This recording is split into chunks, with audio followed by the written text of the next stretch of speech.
અનંત પટેલને જોડીએ, જે અત્યારે વાંસદાના ધારાસભ્ય પણ છે અને વલસાડ લોકસભા બેઠક પરથી એ કોંગ્રેસના ઉમેદવાર પણ છે. સૌથી પહેલા અનંતભાઈ, હું તમારું વીટીવીમાં મહામંથનમાં સ્વાગત કરું છું. પહેલો પ્રશ્ન, વલસાડની જનતા તમને કેમ ચૂંટે? તમને વાંસદાથી ધારાસભ્ય બનાવ્યા, લોકસભ્ય કેમ બનાવે, લોકસભાના સભ્ય કેમ બનાવે? અનંતભાઈ, પહેલો પ્રશ્ન. વલસાડ ડાંગ 26 જે લોકસભા બેઠક છે, છેલ્લા ઘણા વર્ષોથી આ બેઠક પર અમે કામ કર્યું છે. એ કપરાડા હોય, ડાંગ હોય, વાંસદા ચીખલી હોય, વલસાડ હોય, ઉમરગામ હોય અને ધરમપુર હોય, આ દરેક વિસ્તારમાં કોઈક ને કોઈક સમસ્યા માટે લોકો અમને ફોન કરતા હોય છે અને અમે એમની સમસ્યા પૂરી કરવા માટે રોડથી કલેક્ટર સુધી કે વિધાનસભા સુધી એમના પ્રશ્નને વાચા આપતા હોય. દાખલા તરીકે પાર તાપી નર્મદા રિવર લિંક પ્રોજેક્ટનો જે પ્રશ્ન હતો, ત્યાંના લોકો ના ઘરો ડુબાણમાં જવાના હતા.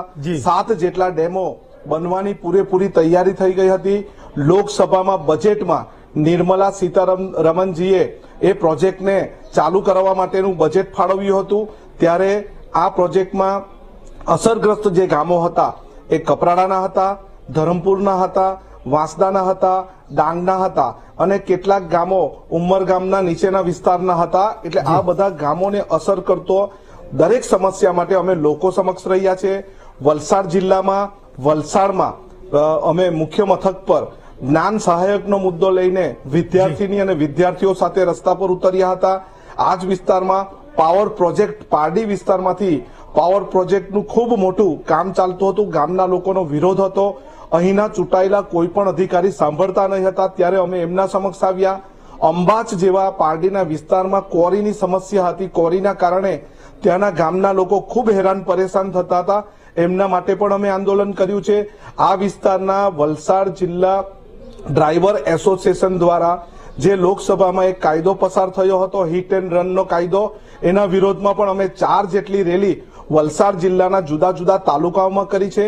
કોન્ટ્રાક્ટ બેઝની નોકરી માટે જે પણ હેરાન પરેશાન થતા હતા એમના માટે અમે કામગીરી કરી છે. અને કોરોના જેવી મહામારી વખતે પણ અહીંની પીએચસી પાસે હેન્ડ ગ્લોવ્સ ન હતા, માસ્ક ન હતા, સેનેટાઈઝર ન હતા. ત્યારે અમે બધા જ થઈને પોતે ખર્ચો કરીને અહીંના લોકોને, અહીંના ડોક્ટરોને, અહીંની નર્સને અને અહીંના મલ્ટીપર્પઝ હેલ્થ વર્કરોને અમે મદદરૂપ થયા છે. એટલા માટે હું વલસાડ ડાંગ લોકસભાના લોકો માટે લડ્યો છું, એમની સમસ્યા માટે લડ્યો છું. ત્યારે હવે લોકો મને જીતાડવા માટે લડશે. આનંદભાઈ, જે પાર તાપી રિવર લિંક પ્રોજેક્ટની તમે વાત કરો છો, જે પાવર પ્લાન્ટ્સની વાત કરો છો, એ તમામ પ્રોજેક્ટ્સની સામે તમારા સામે આરોપ એ છે કે તમે યુવાનોને ભડકાવો છો અને એ જે રાજ્ય સરકાર અને કેન્દ્ર સરકારની જે યોજનાઓ છે એમાં તમે એની સામે તમે આંદોલન કરો છો. તમારા પ્રતિદ્વંદી કે છે ધવલ પટેલ કયા લોકો માટે આંદોલનના માટે ઉતર્યા તે મને પ્રશ્ન પૂછવાનું મન થાય છે. પરંતુ એમણે જે પૂછ્યું છે, વિકાસ એટલે ગ્રામ્ય વિસ્તારમાં વિકાસ કોને કહેવાય?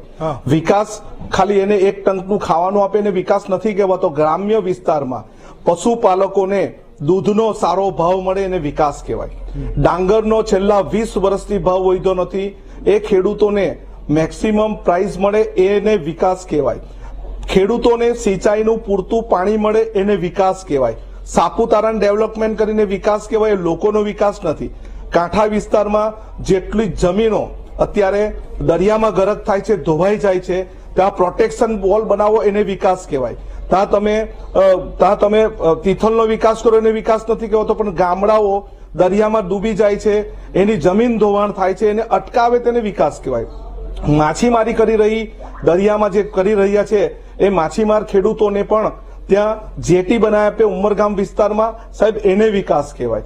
વિકાસ કોને કહેવાય કે અહીંના બેરોજગાર યુવકોને સારી નોકરી મળે એને વિકાસ કહેવાય. માત્ર પર્યટન સ્થળ વિકસાવવાને વિકાસ કહેવાતો નથી. અહીંની શાળાઓ જે જર્જરિત છે, ખૂબ સારી શાળા બને એને વિકાસ કહેવાય. નલ સે જલમાં પાણી, ખરેખર પાણી 100% પાણી મળે. માત્ર નળની ચકલી મૂકવાથી પાણી નથી મળતું, એ પાણી પાઇપ વટે એના ઘર સુધી પહોંચવું પડે એને વિકાસ કહેવાય. એટલે ધવલ પટેલને કદાચ વિકાસ શું છે એ જ ખબર નથી. પહેલે વિકાસ શું છે એ આદિવાસી વિસ્તારમાં, ગ્રામ્ય વિસ્તારમાં અને ઔદ્યોગિક વિસ્તારમાં, કાંઠાના વિસ્તારમાં તમે જાઓને ફરશો તો તમને ખબર પડે વિકાસ કોને કહેવાય. ચાલો, એ વિકાસ અને અવિકાસની વાતની વચ્ચે હું એ અભ્યાસ કરતો હતો કે ભરૂચથી શરૂ કરીએ. ભરૂચ, સુરત, નવસારી, તાપી અને ડાંગના એ 5 જિલ્લાઓની કુલ 12 બેઠકો એ આદિવાસીઓ માટે અનામત છે, એસટી અનામત છે. એમાંથી એક માત્ર તમે વધ્યા 2022ની ચૂંટણીમાં. બાકીની તમામ 11 બેઠકો જ્યાં મહત્તમ આદિવાસી છે, મહત્તમ આદિવાસીઓનું વોટિંગ છે, એણે ભાજપને વોટ કર્યો. કોંગ્રેસમાંથી કોઈ પણ ના છૂટા, માત્ર તમે. હેમંતભાઈ અલગ હતું, એમાં આમ આદમી પાર્ટી હતી અને બીજી પાર્ટીને કારણે મતમાં ડાયવર્ઝન થયું અને એમાં મત વેચાઈ ગયા. એને કારણે આદિવાસી પટ્ટીની જે 12 સીટ છે એમાં મત વેચાવાને કારણે થયું છે. અને બીજું, ભાજપ અત્યાર સુધી કોઈ વિકાસ કરી નથી રહી અને ભાજપ ડરાવાને ધમકાવવાનું કામ કરે છે આદિવાસી વિસ્તારમાં અને ખોટા વાયદા કરીને મત લઈ ગઈ છે. પરંતુ આ વખતે અમે આ વલસાડ ડાંગ લોકસભા ચોક્કસપણે જીતીશું. તો આનંદભાઈ, ભાજપે દાવો કરી રહ્યું છે કે એને તો વલસાડ પણ 5 લાખની લીડથી જીતવી છે. એક બાજુ ભાજપના વાયરાની પણ વાત છે અને રામ મંદિરની પ્રાણ પ્રતિષ્ઠા પછી એવું કહે છે કે એક માહોલ બન્યો છે. મોદી સાહેબની પોતાની પ્રતિષ્ઠા તો છે જ. તો એની વચ્ચે વલસાડનું જે ગણિત છે, જે જીતે એની સરકાર બને. હું તમારું રિએક્શન માંગુ છું. જે પક્ષનો ઉમેદવાર જીતે એની સરકાર બને. ઇન્ડિયા ગઠબંધન જે બન્યું છે ભારતમાં, આ વખતે એની જ સરકાર બનશે અને ઇતિહાસ પાછો દોહરાવશે.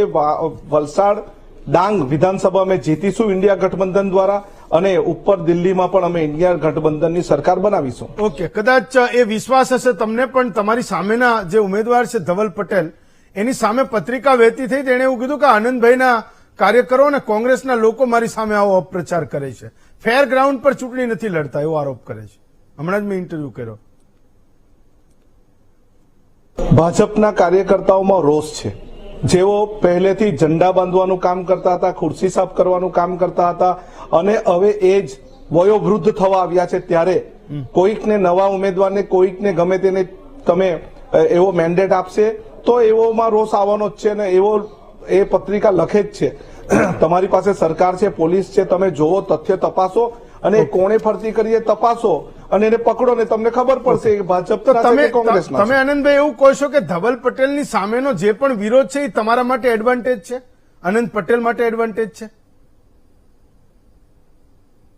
ધવલ પટેલ હોય કે કોઈ બી ઉમેદવાર આવે, અમે અમારું કામગીરીના કારણે જીતવાના છે. એટલે એડવાન્ટેજ ડિસએડવાન્ટેજની અમને કોઈ વાત નથી. અમારો પ્રચાર ફૂલ જોશમાં ચાલે છે.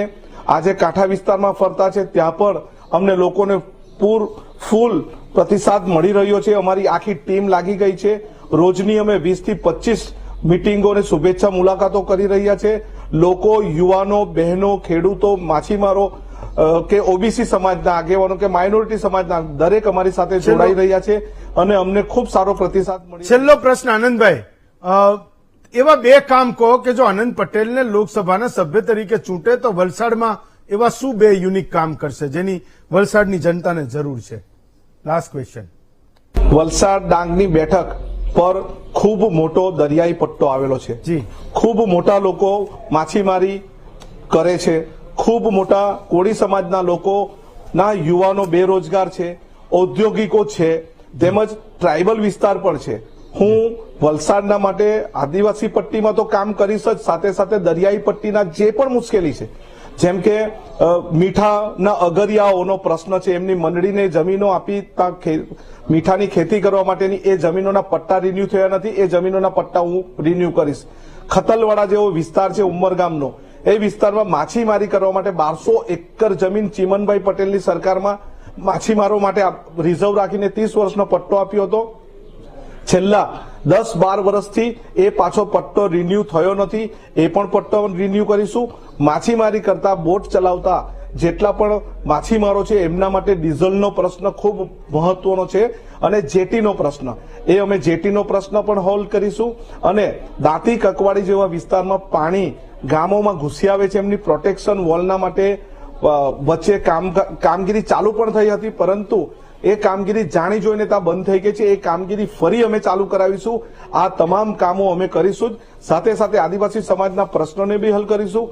ઉદ્યોગો જ્યાં જ્યાં આવેલા છે, વાપી ઉદ્યોગ હોય, ઉદવાડા વિસ્તાર હોય, સરીગામ વિસ્તાર હોય, ઉમરગામ વિસ્તાર હોય, આ બધા વિસ્તારમાં ઉદ્યોગો માટે કંઈ પણ તકલીફ પડતી હોય અથવા ઉદ્યોગોના કારણે યુવાનોને તકલીફ પડતી હોય, જેમ કે બેરોજગારી, તો એ રોજગારી આપવા માટેના અમે તમામ પ્રયત્ન કરીશું. કેટલાક ઉદ્યોગોમાં કામ કરનાર લોકો છે એમને ખરેખર પૂરતું વેતન ભથ્થું નથી મળતું, ઓકે. તો અમે એમના માટે પણ કામ ખૂબ સરસ કરીશું વાત. અને એમને ફિક્સ કરવા માટેનું પણ કામ કરીશું. આનંદભાઈ, તમારી ચૂંટણીના કેમ્પેન માટે હું તમને ખૂબ ખૂબ શુભકામના પાઠવું છું. આપ અમારી સાથે જોડાયા એ બદલ આપનો ખૂબ ખૂબ આભાર પણ માનું છું.